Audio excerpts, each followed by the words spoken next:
के गई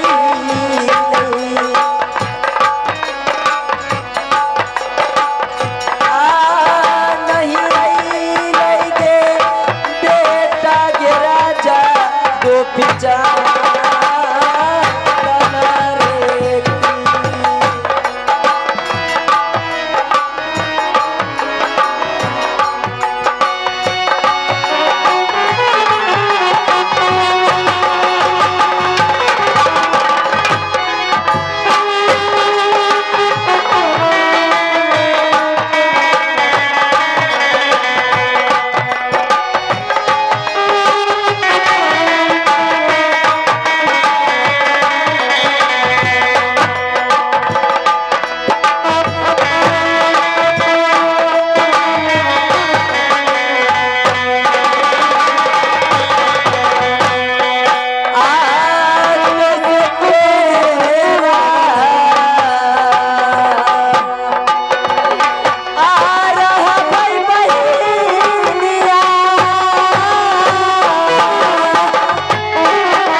भगवान मैं क्या करूं, अपने बेटे को नहीं देखती हूँ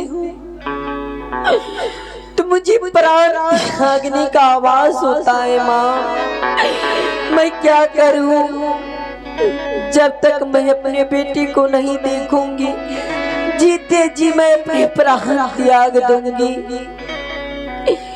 और ना जाने रंग महल में ना दासी को देख रही हूँ नहीं मंत्री को दिख रही हूँ। मंत्री भी अभी तक नहीं आया है, ना जाने कहाँ है। आ कहाँ गेला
का पुरस्कार मिला है, हमारे पार्टी की ओर से हार्दिक शुभकामना करता हूँ। और तेतराही निवासी ठेकेदार तेतराही ठेकेदार उनके तरफ से 50 रुपए का पुरस्कार है, हमारे पार्टी की ओर से हार्दिक अभिनंदन करता हूँ और करता रहूंगा।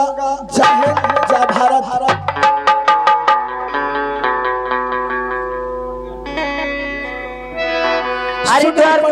सुनील पटेल जी के तरफ से 500 का पुरस्कार मिला है, हमारे पार्टी की ओर से हार्दिक अभिनंदन करता हूँ और करता रहूंगा। जय हिंद, जय भारत।